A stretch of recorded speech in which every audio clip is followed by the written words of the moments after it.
नमस्कार शेतकरी मित्रांनो, आपण पाहता अन्नदाता शेतकरी न्यूज। शेतकरी मित्रांनो, शक्तीपीठ महामार्ग होणारच। शक्तीपीठ महामार्ग हा राज्य सरकारचा महत्त्वाकांक्षी प्रकल्प म्हणून ओळखला जातो। यासाठी विशेष तरतूद करत राज्य मंत्रिमंडळाच्या बैठकीत निर्णय घेण्यात आला आहे।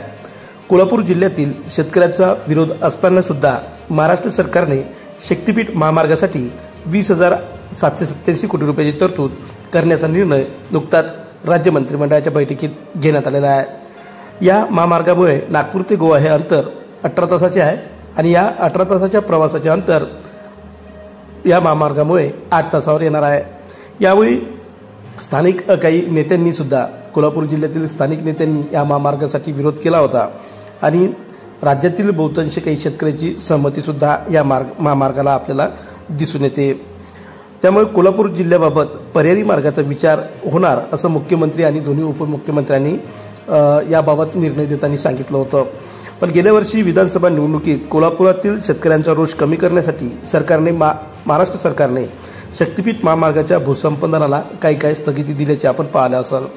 भाजपच्या नेतृत्वाखालील सरकार येताच सरकारने हा प्रकल्प सुरू करण्याचा निर्णय घेतला आहे आणि त्यानुसार मंत्रिमंडळाच्या बैठकीत विशेष अशी तरतूद सुद्धा करण्यात आलेली आहे।